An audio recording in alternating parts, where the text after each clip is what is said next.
And then every sign has a shadow side and a lower octave and a lower vibration to it. So these things can manifest in a myriad of ways, depending on the mental emotional state of the native chart holder.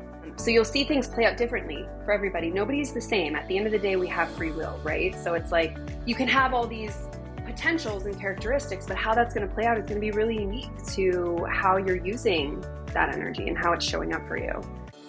Welcome to the Rise, Shine, and Redefine podcast, where we explore personal growth, relationships, and transformative mindsets.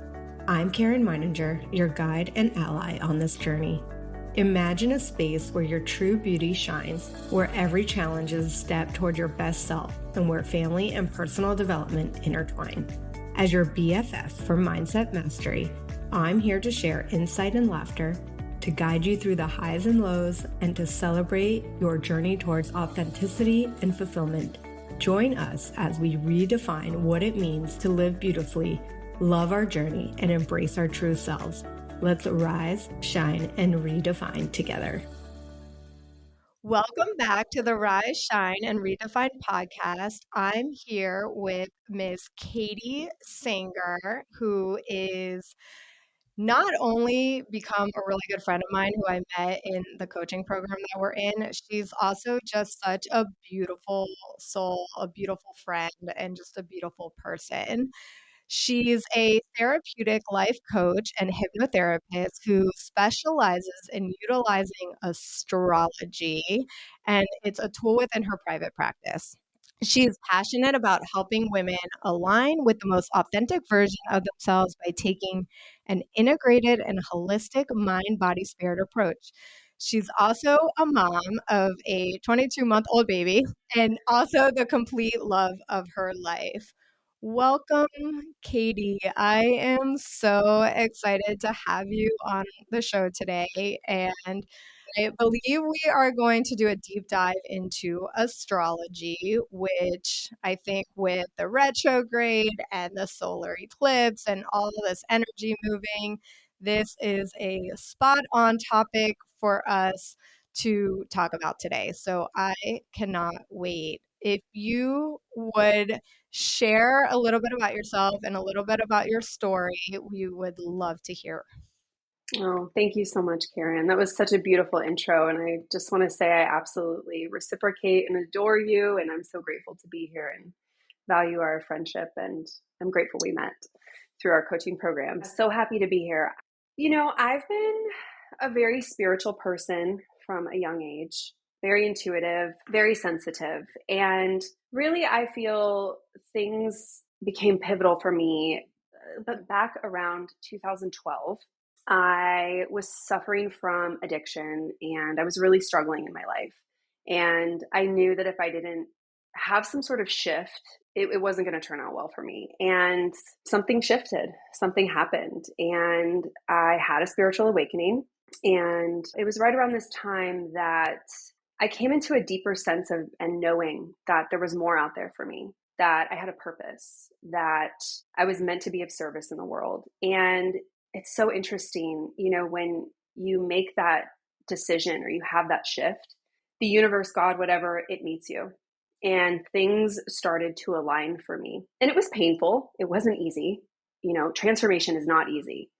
It's not rainbows and butterflies. You know, the spiritual journey it's dark, and it's coming into contact with all facets, the dark, the light, and integrating that. So that was the beginning of me really starting to do that work. And in that process, I actually found astrology.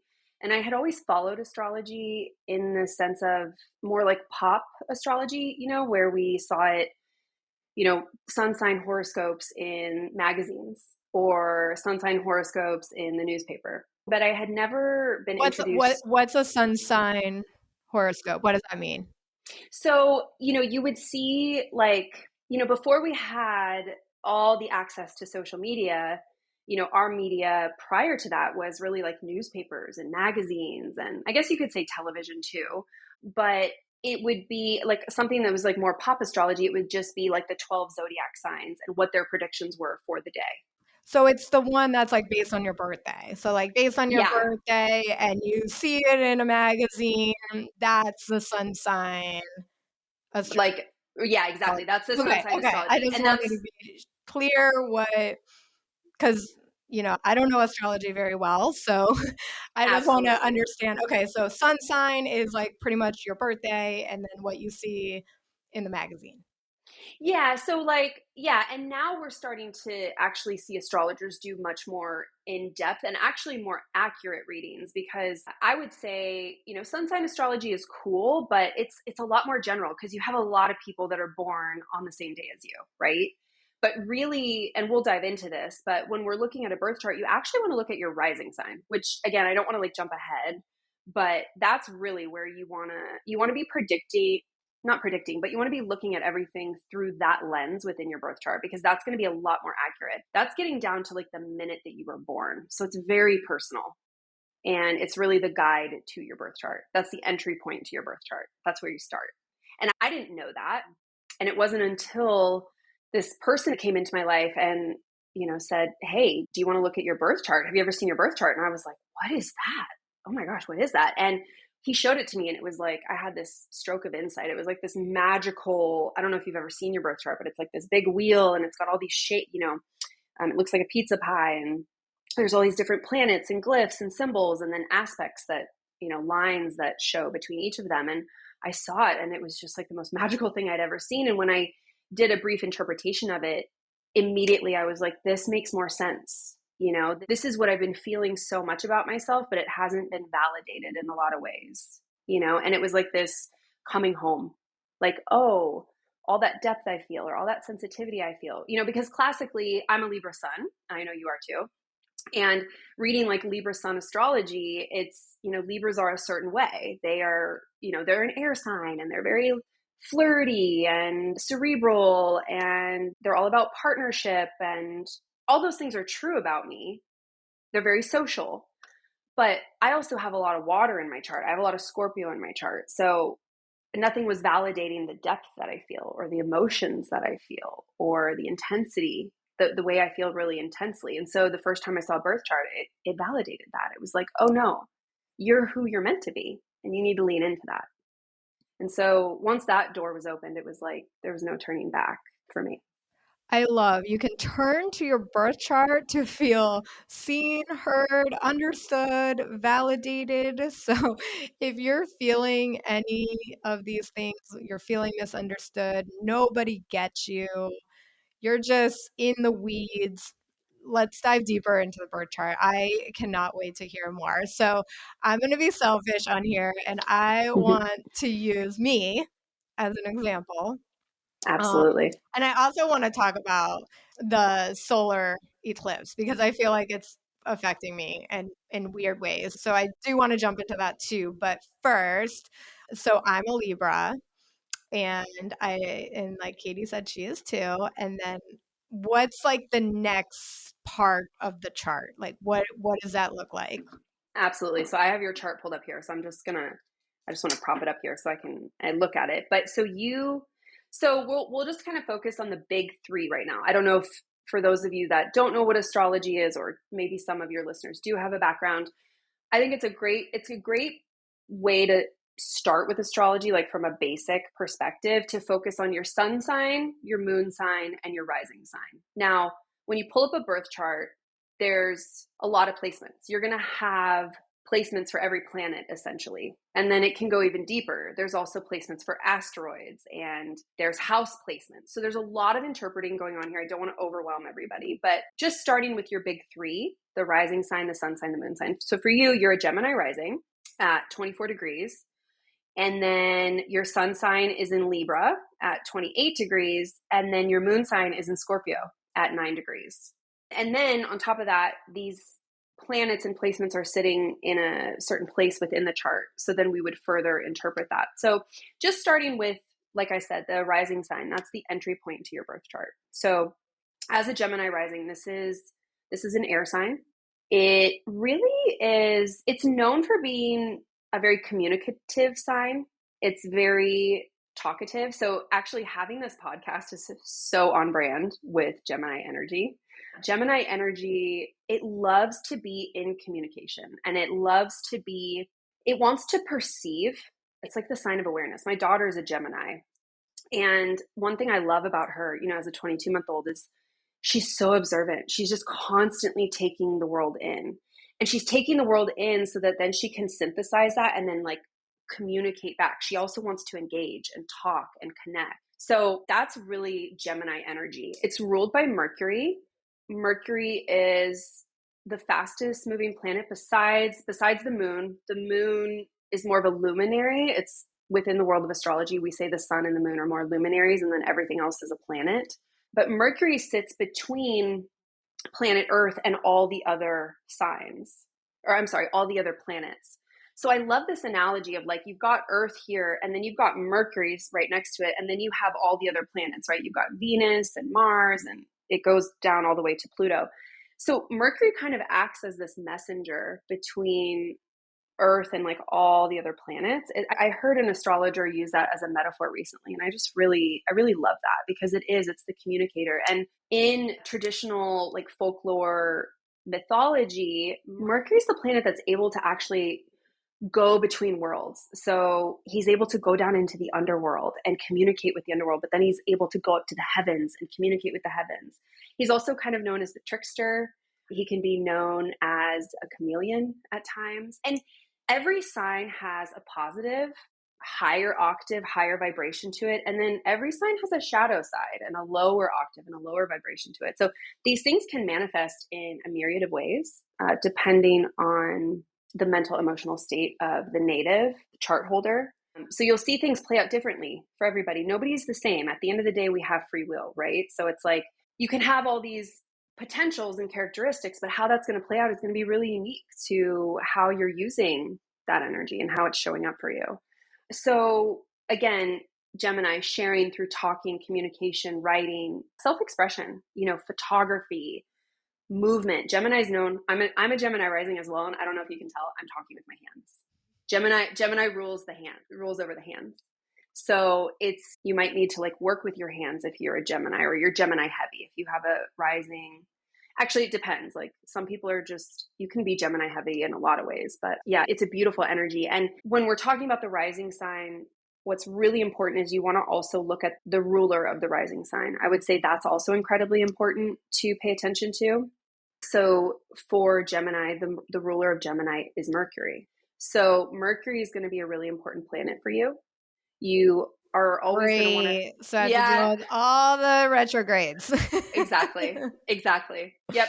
And I'm a Gemini rising too. So I'm right there with you, sister. Like it's interesting as I've tracked over the years how different retrogrades have affected me and not. And it's very interesting because some I've been hit so hard. And it's just because my ruling planet was coming in to help me, to basically say, we got to clean house a little bit. I'm here to support you. I'm here to love you. I'm here to take care of you, but you got to clean some stuff up, girl. And then there's been other times where it's been really peaceful. I've had really peaceful retrogrades because it wasn't the time for me to. So I kind of tend to go between the two extremes with retrogrades. Some of them are really peaceful and some of them can be really intense. This one so far has been more of an introspective retrograde for me, whereas the last one that we had in December was really intense for me and really challenging. It's so interesting because I feel like I've been feeling both. And I'm on this roller coaster of, oh my God, I feel so good. I feel so great. I feel so much momentum. Everything's great, all the positive. And then today, for example, I woke up in tears and being hard on myself and feeling like a failure. And why am I not further along, right? Like this inner critic of all these things that kind of show up, which is why coaching is so important because it's like how we get heard, we get seen, we get validated, and space held for us. And even coaches need coaches, even the best need coaches. Like we all need to feel support. And even if it's just from the stars or the planets, it's having this feeling of being held. And Katie actually coached me this morning a little bit because I was having a hard time. And, even though was there any kind of, aligned action solution to take right at that moment? No, but I was able to move through the emotion in a way that it wasn't so heavy anymore and wasn't so hard, and there became this like self-compassion. So aligning the stars and aligning the planets and understanding that they're really here to help you and to grow and to learn. And sometimes it's going to be a little bit harder than others, and sometimes you're going to be in the higher vibration of it and you're going to be in the shadow of it, and that's all okay. And once you accept that it's okay, you can move through it so much faster. So I love learning about this. I want to understand. Okay, so I'm like a Libra and I'm a Gemini rising, as you are too. And I also talk with my hands.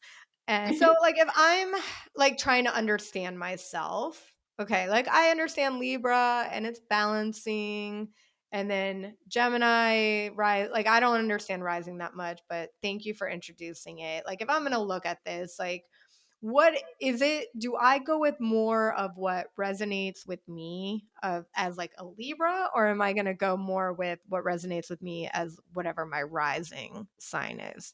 Or Yeah, am I like that's combining both? it's a great question. So you're a mix of all of it. And so, yeah, you're a mix of all of it. So the rising sign is really, that's really how you're perceived in the world. So the rising sign, it comes in and it really highlights the first house, which is the house of the self. And this has a lot to do with, again, like first impressions you make on others. It's your entry point into the world. So you are your rising sign, but it's kind of like at first glance who you are.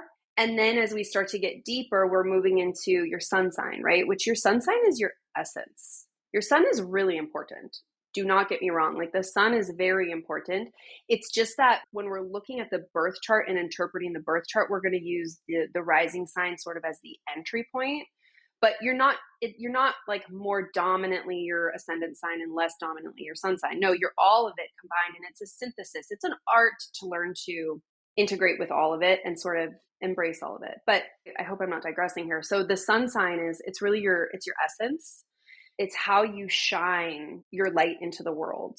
It's really important. It's incredibly important. It's one of the most important placements. And the sun can also represent the father. It can represent like your relationship with your father, how you connect with your inner masculine, how you connect with the masculine energy in your life, maybe what was modeled to you. And there's a lot of ways you can go really in depth with this by looking at the sun sign placement, what house it's in, and then aspects that it's making, like other planets that are aspecting the sun. It all tells like a more rich, in-depth story.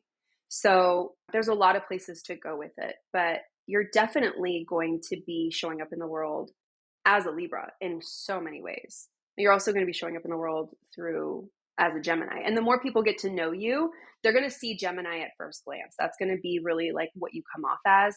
But as they get to know you, they're going to see more of the Libra coming through. That's going to absolutely shine and radiate through.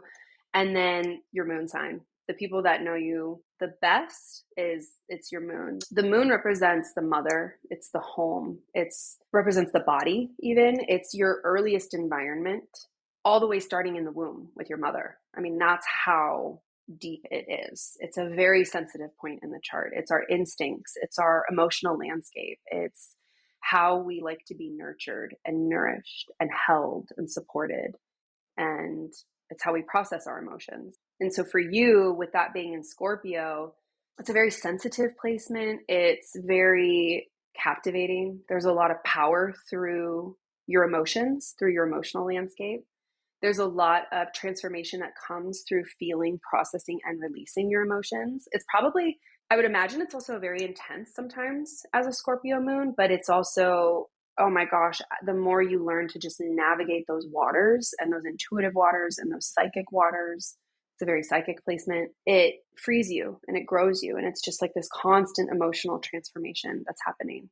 Intense, powerful experiences. And because for you, and I don't know how in depth we can go right now, because then you start to also layer where the planets sit in the birth chart. So then there's like the next layer is your sun sign and your moon sign sit in your fifth house, which also adds like another layer to how these energies are going to be expressed and like themes that show up in your life.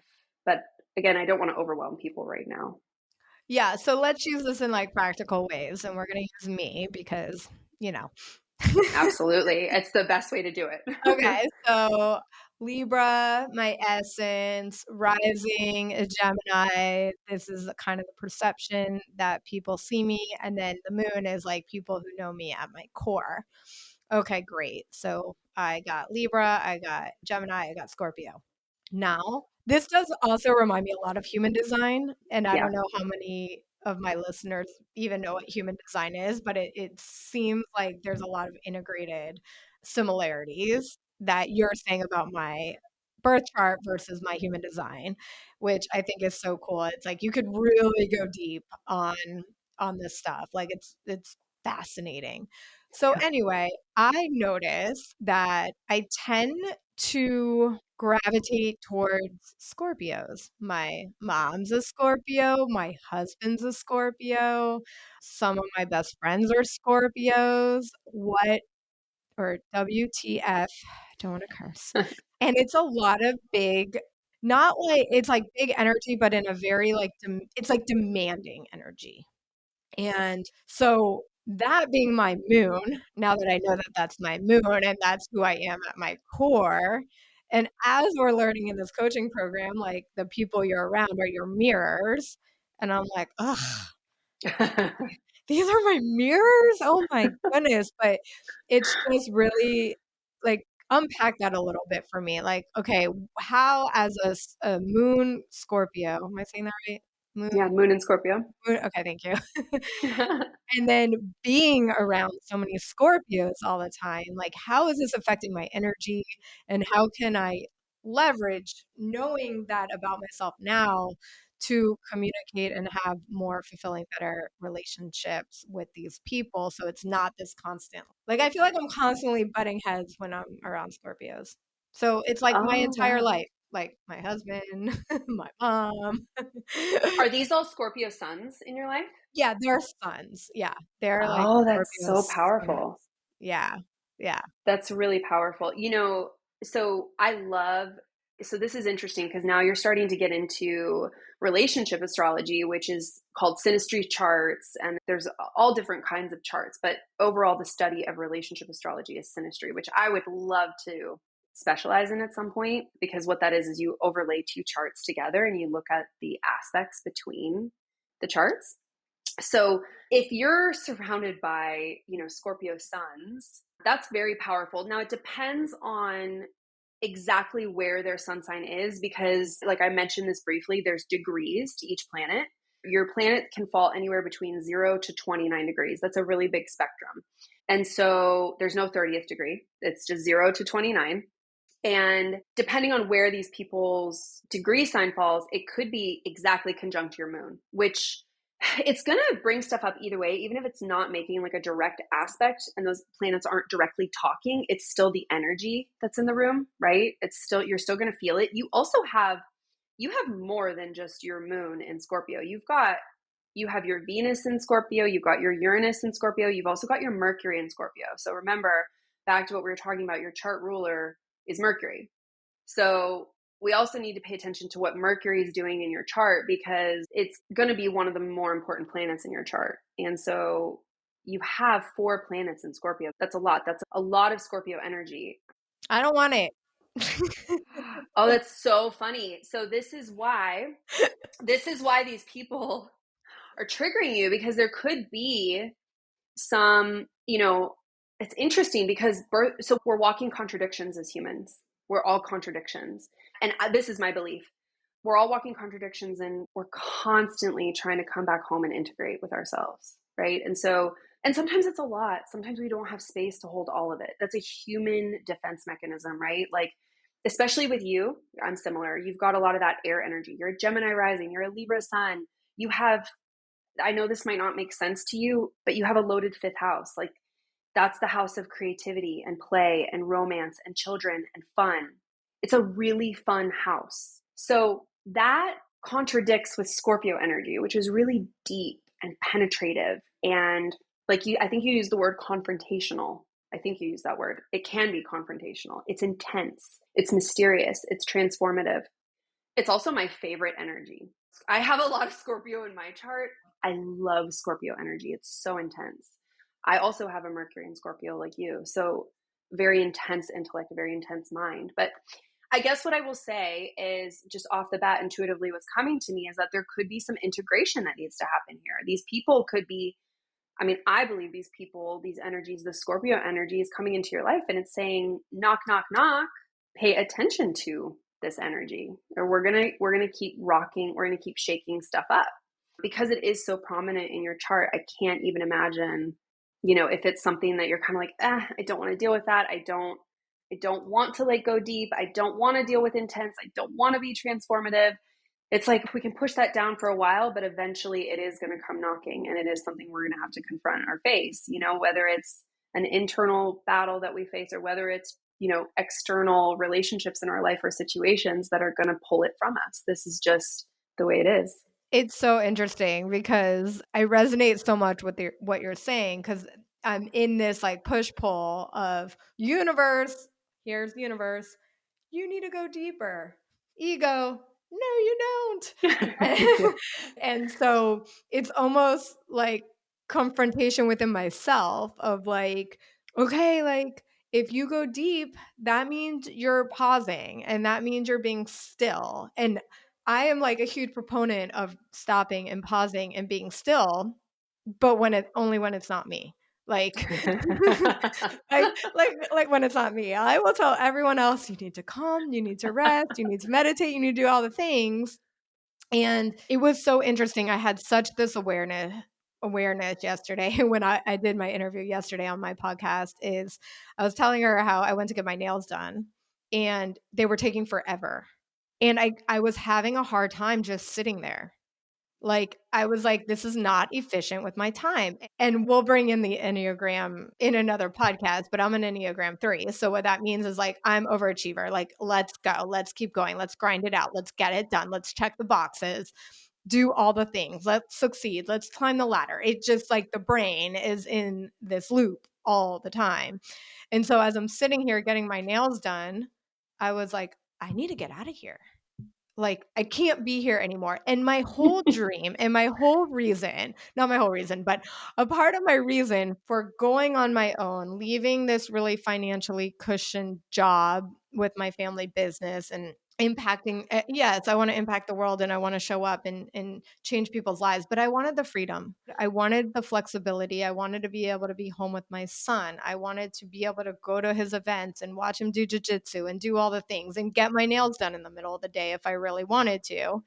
Right. And now I'm getting my nails done in the middle of the day and I couldn't appreciate it. It was taking too long. And that right there was this like, wait a minute, this is what you've been wanting. You've been wanting this freedom to be able to stop and be flexible and just sit and get your nails done without this pressure of I'm going to be late to work or I'm not going to be there in time. And I got there and now I'm like, oh my God, what do I do with this? Because Yeah. I'm so programmed to keep going. So with the Scorpio, Yeah. it's like, oh no, you need to start going deeper. And it's like a reminder to myself, hey, okay, when you're in those moments and you can't distract yourself, like start asking yourself powerful questions. Like, what do I really need to be doing right now that is going to change anything? Like, what is the benefit of being here with myself and my own thoughts? Because, when you're getting your nails done, you're not on your phone and maybe you could put a headphone in and talk to somebody or listen to a podcast, but Yeah. I wasn't. I was just sitting there and it Yeah. was so hard. And with meditation, I feel I usually most of the time will do a guided meditation. I'll sometimes Yeah. not, but I'm distracted by the words. Yeah. So I can sit with myself. But man, just doing my nails and sitting there and just having to be with myself. It's hard. It's hard. Yeah. But I have to commend you for your awareness and your willingness to be honest with yourself about that and to sit with that and just be so self-aware. I mean, it's so funny because as I'm hearing you talk, I'm just like, ping, I'm getting all these ping, ping, pings about your birth chart. It's like, here we go back to the awareness, right? You're a Gemini. You're so good at having that awareness. And that's one piece of Gemini, but then Gemini needs something to do with the awareness. So it's like, okay, let's go, go, go, go, go. Like, let's go. Like, I have stuff to do. I have things to say. I have things to share. It's, if you are an interesting person, I need to connect with you. I need to get this out into the world. But then, again, you're being confronted with all this Scorpio energy. And then on top of it, your Mercury placement, which again is the most important part, one of the, I would say it's like number one in your chart. There's a lot of things that are going to be important, but it's a top player is in Scorpio, which is really intense. So, and then it's sitting in a place in the chart that adds another layer that can make it also really intense. It's sitting in the sixth house, which, there can be, I think for Mercury sixth house Scorpio placements, there can be like health stuff that comes up, like mental health stuff or anxiety. There can be a lot of focus on work, a lot of thinking around work. So really the remedy for this type of placement, and then on top of it, it's in Scorpio, right? So it's like intense and it's passionate and it's driven. It's a really beautiful placement, but it has pitfalls. It has dark side to it, which is, I really feel like your nail story is a good expression of that. It's a good way of showing what the mind wants to do. It doesn't want to be still. It wants to keep going. And instead just using the power of that really powerful Scorpio mind to be intuitive and present. But something that's going to be super important for you, again, with Mercury in the sixth house, which is the house of work, routine, health, habit, daily rituals, is a routine, some structure within your day-to-day, right? So you've created this like free life for yourself, but grounding into practices that are going to keep you really centered and grounded and keep your mind in a place where you are showing up and doing the work and doing the passionate things that you want to do with your brain. I know we talked about biohacking. Like, I know you love to do biohacking. That's very on brand with a Mercury in Scorpio sixth house. So just making sure that you have ways to plug into your routines and your rituals that are keeping you grounded. So meditation, and I love this, like using the nail salon as a meditation, as a way to meditate. That's genius. I mean, that's just genius.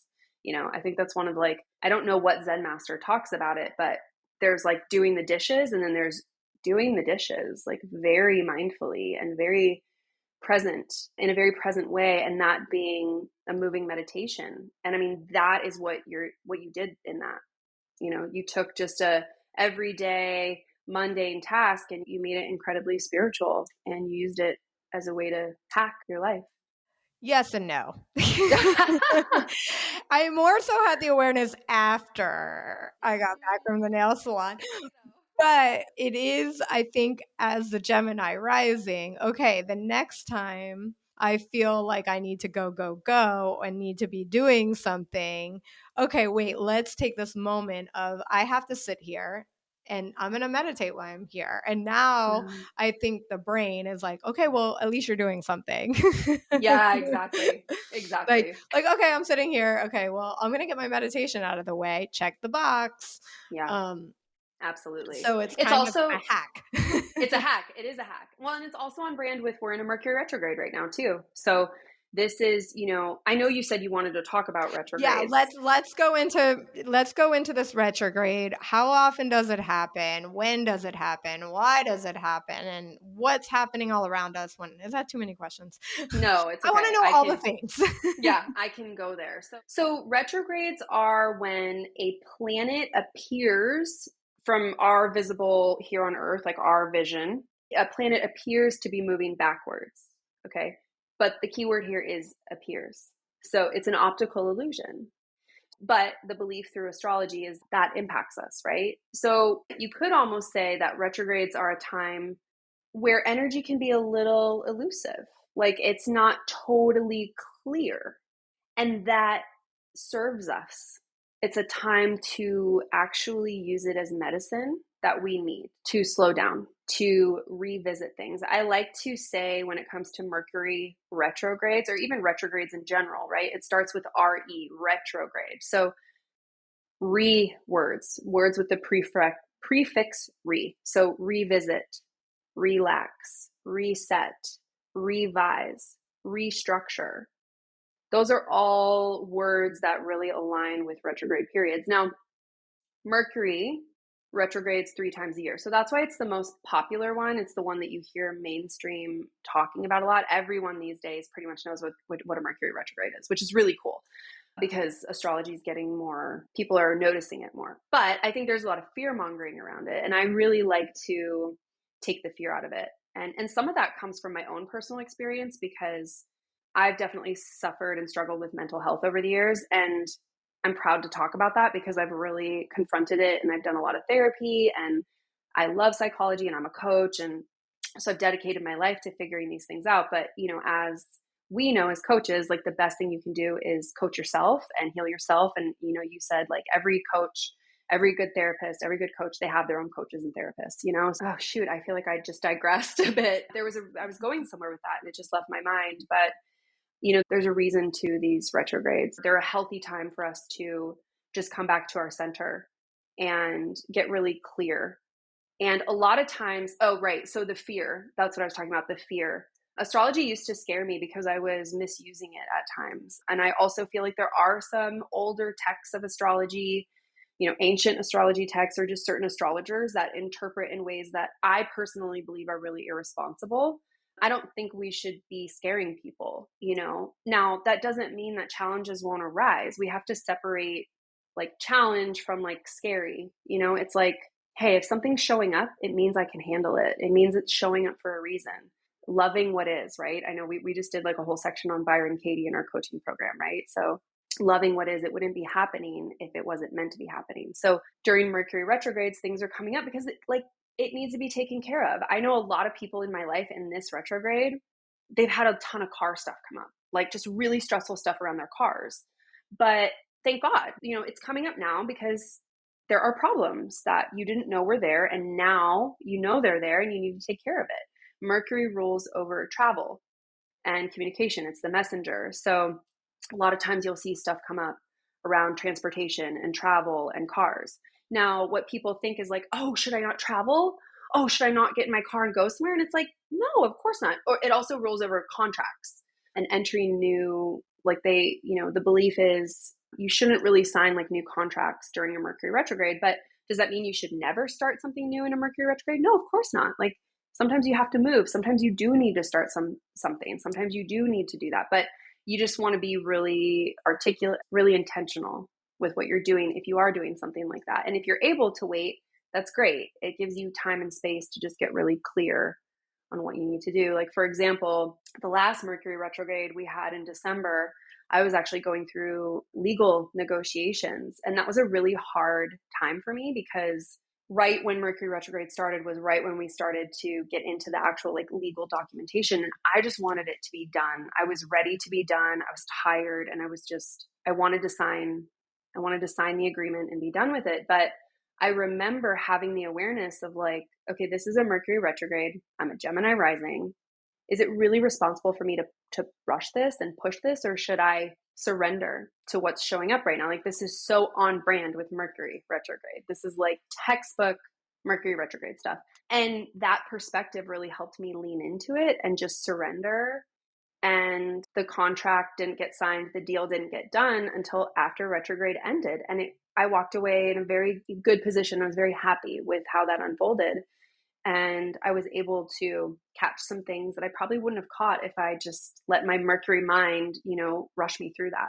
So that's a really good example of how to use it to your advantage. I want to share another example with also like with polarity and how you can kind of have both sides. So I decided to start this year-long mentorship because I also own short-term rentals and I don't really understand them and I want to self-manage them.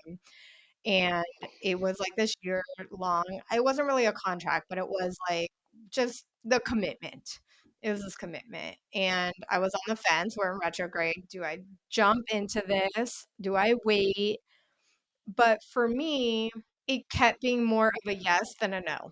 And I kept thinking about it and I kept being like, well, this mentorship makes sense for me, even though I'm in complete overwhelm, I'm in complete crazy overachiever mode, but it just kept being a yes. And as going into a commitment like that during retrograde could be a little tricky and a little scary, but it can also bring peace and and show up in a way that you made the right choice. And I believe there are no wrong choices. Everything, like you said, is just like a redirect. Okay, Yep. you made this choice. It's going to redirect you in one way or the other, and that's okay. On the Absolutely. on the other side, so that side, I did go into a commitment during this retrograde, and it's okay. So I'm here to tell you it's okay if something's in alignment and makes sense to go for it. Now, Absolutely.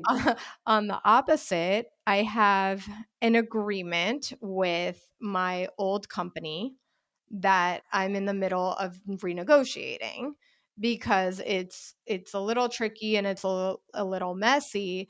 And before we went on this conversation, I literally messaged the company and was like, I want to put this on pause right now Mm. because it's not aligning and we're not getting to an agreement where we both feel good about it. And so I'm just, and that affects me. Like I'm changing the agreement because I feel there's a better way for everyone involved. But really specifically, it would help me a lot more in in just in taxes and some other things. But because it's been such this like mental drain and exhaustion, I was like, you know what? I'm putting it on pause. Mm. And so now that agreement is just on pause. And you know what? When retrograde's over, I think you said on the 24th, maybe I revisit this agreement and see it with fresh eyes and less emotion and can be from a more neutral, clean place instead of coming from this Scorpio aggressive or Gemini. I don't know which one's more aggressive, but this really like deep, everything's personal. And then this like fiery, like I feel like all the signs are coming in and it's almost like, wait a minute, you can do both. Both things can be true. You can enter into an agreement and also pause an agreement. Love And both that. are okay and both things can be true. So I just really love using like the guidance. The stars got your back. They do. Absolutely. They And I got your love that they back. do. And I love that you picked up on that. I love that you use the word polarity because there is, like, within astrology, it's all about polarity and it's all about the spectrum in between, right? We've got the extremes and then what's falling in between. And I feel like your story is a perfect example of what it means to be really integrated and holistic in your approach and really balanced, and not being afraid, not being afraid. Planets are always moving. There's always something going on in the sky. There's, solar eclipses are happening all the time. We just hear about certain ones more because of media, or, this solar eclipse we just had was a big deal, right? We could see it in America. So it got a lot of, but eclipses are going on all the time. And it's not, these certain things are not always going to hit everybody the same. This solar eclipse was a huge upgrade that we just went through collectively and individually. So yeah, that was a big deal. So But let's talk about the eclipse because like you said, there's a lot of buzz about it. I think there's a lot of misinformation about it too. And yeah, I don't know much about it. I just know like be grounded, like be intentional, like the basic stuff and kind of like the spiritual sense of it. But like from an energetic standpoint, yeah, I know physically an eclipse. And I think most listeners understand that the moon's going in front of the sun, right? I did that yeah, right. Okay. yeah. But like what is really happening for those who are maybe a little bit more sensitive to energy? What is happening? How long? Like what is happening before? What is happening after? How long is this energy kind of staying here with us? Yeah, great question. So we just went through a series well, we're in the middle of going through a series of eclipses. When eclipses happen, they come in pairs, spread out over a year and a half, couple year period. So right now we're having eclipses that are happening in the axis of Aries and Libra. So back to polarities, eclipses happen in opposite signs of one another. So right now we're moving through the Aries Libra axis. So a lot of themes have been coming up, or will continue to come up through a collective perspective around relationships, relationships with others, and that could be anything. It could be business, partnerships, romantic, marriage, business, and then relationships with yourself, because that's all. Aries is all about the self. So we've seen, so in this most recent round we had a lunar eclipse that happened at the end of March. I don't remember the exact date. And then we had the solar eclipse that happened 2 weeks later. So the lunar eclipse happened in Libra. And then 2 weeks later on April 8th, we had the solar eclipse that happened in Aries. And so we were in the eclipse windows. Like now we're kind of coming out of it a little bit. Everybody at this point in time, what's the date? It's April 16th. At this point in time, everybody should have some idea what the themes are for them. Like what eclipses come in and they eclipse things in and out of your life, essentially. So they are known as a time where big things can happen: pregnancies, marriages, divorces, starting new businesses, meeting new people, new soul contracts. Death can happen, births can happen. Like it's a highly charged time. As a matter of fact, the ancients used to actually be afraid of eclipses. Like they would say, don't even go outside during an eclipse. And, if a baby was born during an eclipse window, like they carry eclipse energy, which is, they used to fear that, kind of like we would, kind of like witches were burned at the stake, right? It's too powerful, like stay away from it. But now, we're changing in our consciousness, and we actually realize like, oh no, this intensity is here to grow us and to evolve us. So it really depends on, everybody on a personal level has different themes coming up for them right now. And I would say for the most part, everybody should have some idea of what this eclipse meant for them. I will say from a collective perspective, this eclipse on the solar eclipse on April 8th, this eclipse was making certain aspects with one of the North Node, which is like the node of the moon. And the North Node represents like our purpose and what we're supposed to move towards in life. It's our destiny, but it's also something that we're not very comfortable with. It's something we're learning to integrate towards. So we don't orient towards it naturally. It takes work to orient towards it, but it's what we should be orienting towards. So this eclipse was making an aspect to that, but it was also making an aspect to an asteroid called Chiron. And Chiron in astrology is known as the wounded healer. And so it represents our deepest wounds. It's a very, very, very sensitive point in the chart. It's where we hold our deepest wounding. But it's also where if we can get into that wounding and really be with it and sit with it, it's also where we step into the emanation of the wounded healer.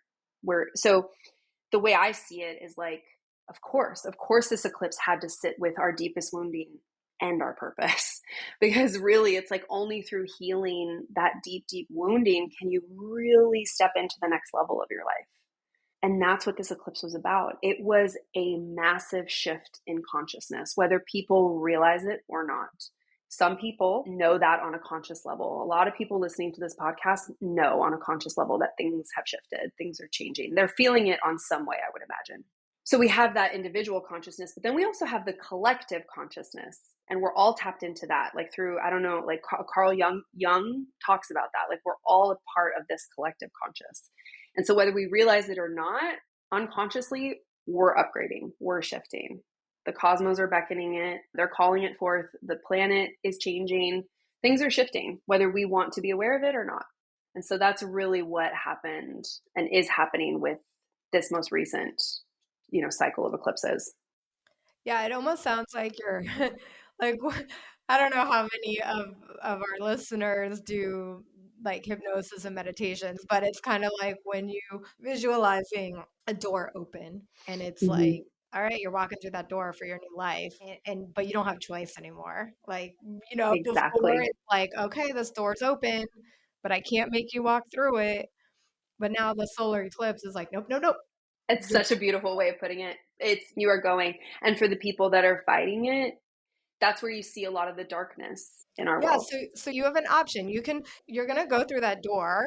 So you can go through that door and be like, all right, I'm on this journey. Let's enjoy it. Let's see what happens. Let's see what I learn.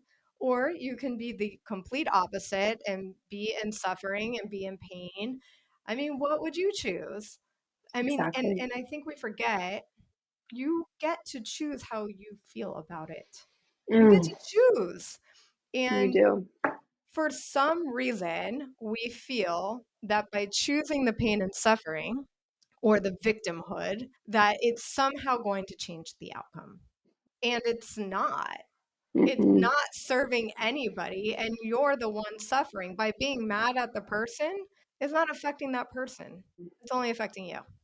Yeah, it's like So being drinking mad at the poison. solar eclipse Yeah, is not affecting the solar eclipse. yeah, It doesn't care. yeah, exactly. Exactly. You're just hurting yourself.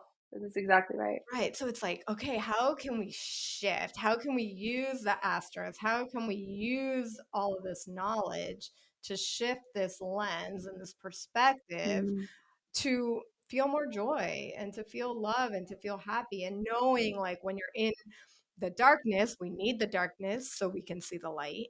There's no light either without darkness. yeah, We need, absolutely. we need both. Yeah, well, I was just going to say darkness is potential.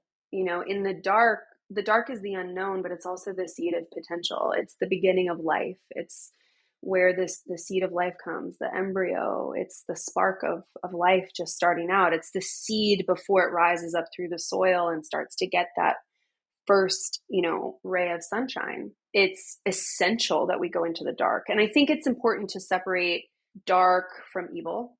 I think there's a huge difference between the two. And I don't even, I know we could get like that can get very intense and, maybe even charged for some people, but I see it as different. I definitely think like pain and suffering and all of that is a part of being in the dark.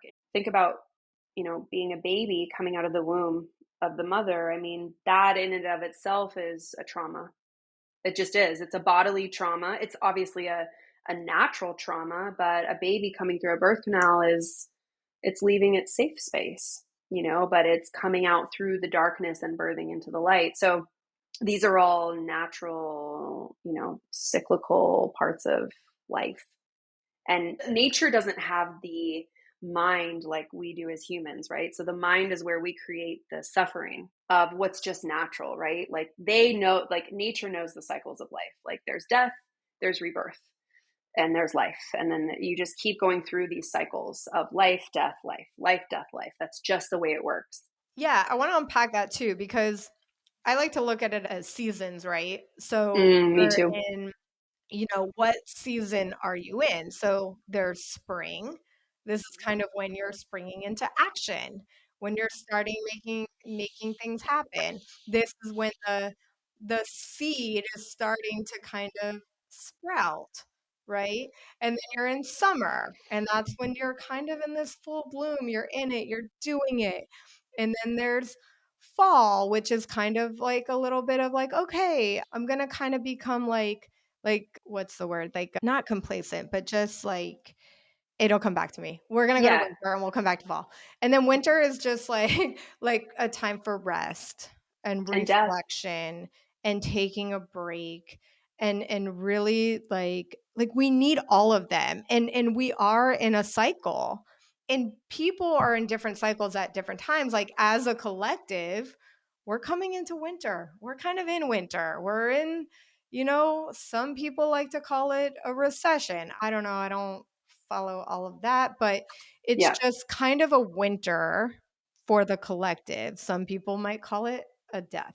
Some people might call it winter or just resting or reflection, whatever resonates, but we're constantly in a season. I heard on another podcast it's like laundry, right? Like you never finish your laundry. You're just in a cycle. Like either there's a load in the laundry, there's a load needs to come out of the laundry, there's a load that is needs to be folded, there's clothes that need to go into the laundry. Like we're never like done with laundry. Like laundry's never done, It's like right? the It's best not metaphor I've ever heard. I love this metaphor so much we're because in I a hate laundry. cycle. Like, so being like saying, like, it is not your job to have the laundry done. I love that. I just love that. I love that metaphor so much. I'm going to be using that one. Yeah. Yeah. I mean, that's like life. We're just constantly in a cycle. Like, Absolutely. it's never done. And the It's same never thing done. with growth, and the same thing with the cosmos. Like, it's done. We're Yeah. constantly evolving. We're constantly growing. We're constantly up leveling if you allow it. Yeah. I think we were talking about this before the show too. It's like, and it connects, but movement, right? The universe is not still. We are not still. You were saying, we're just a bunch of atoms constantly vibrating. And that's true. It's like you're either progressing and moving forward or you're regressing and you're dying. And so being really intentional about that. And that's not to be confused with slowing down and rest, because you can be resting and you can be moving slow, but still moving, and that being really intentional. And it's, again, back to what you're saying, it's a part of the cycle. You're not, if you were constantly go, go, go, go, go, then you'd eventually die. Like, that's just, nothing in nature is constantly going. All the wisdom you need is within nature. I mean, really. Yeah. And I want to give permission to people like me. Like, it's okay to rest. You have permission to rest and you have permission to pause. And especially women, we have a lot on our plate. And I could go through a lot of it. We're moms, Mm-hmm. we're wives, or we're partners. We also have to buy the makeup to look good. We also have to do the facials. We have to get our legs waxed, shaved. Constantly are like doing things to make us feel good. Yeah. Forget just the responsibilities. Just the being a woman. And then we're cyclical. We're on 28-day cycles. So as a men are on the 24-hour circadian rhythm, and they can kind of be on the same every single day, especially like a generator in human design, like somebody who just like they Yep. can eat eggs for breakfast every single day and they can eat steak for dinner every single day. But we're not only on the 24-hour circadian rhythm, we're also on the 28-day menstrual with we're on the Yep. moon cycle. We're So on the that moon cycle. is just like this other layer of cycling. Like we're Yeah. just constantly in a cycle. And when you know where you are in the cycle, you can, instead of fighting it and resisting it, you can move through it and Yep.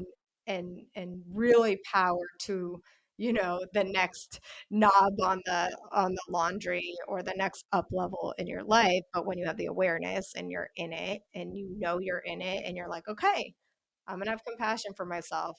I'm in winter right now and that's okay. Absolutely. That's the medicine right there. That's the prescription. And just leaning into that and swimming downstream. I love all of that. Yeah. Katie, thank you so much for today. It was so many magical nuggets. I wanted you to let our listeners know, like, what is something that they can kind of astro hack their life that they can start implementing right away to kind of either bring in this energy or reduce it, whatever they need to do to kind of up level their life and go to the next step. Absolutely. So I think first and foremost, get your birth chart. Get your birth chart and get to know your birth chart. So whether that's through a course of self-study or whether it's through consulting with somebody, maybe it's a mix of both.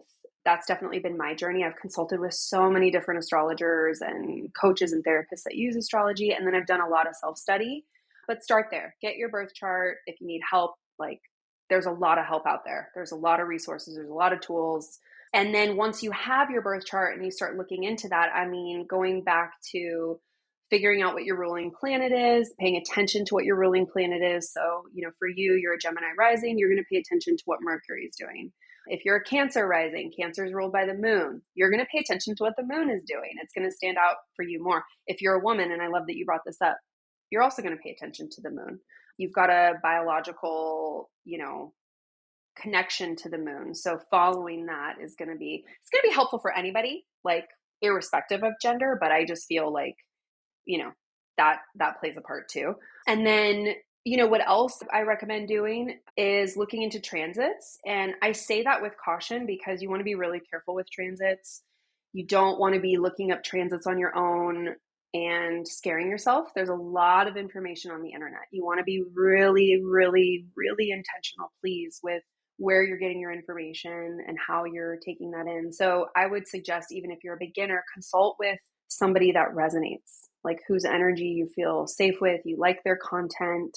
I'm a big proponent of mental health and just supporting people and really being nourishing when we're talking about astrology and transits, because transits sometimes can be used to predict things. And I've heard horror stories of people going and getting, readings done with people or reading something on the internet. And it's like, oh my God, I'm going to die like when I'm this age. And it's like, no, astrology is not, that's not what we're using astrology for, people. Like you mentioned this earlier, we have free will, like choice, so, but I do think transits are a beautiful thing. Just please do that mindfully with caution. And I would say like consult with somebody first that you trust. I love that. I'm going to go deep diving with you on my birth chart. I Heck am yeah. super excited. So, Katie, where can people find you? How can they work with you? How can they follow you? Please share all the good deets. Yeah, absolutely. Thank you. So people can find me at my website at katiesanger.com. So just www.katiesanger, KatieSanger.com. And then on Instagram, my handle is at It's Katie Sanger.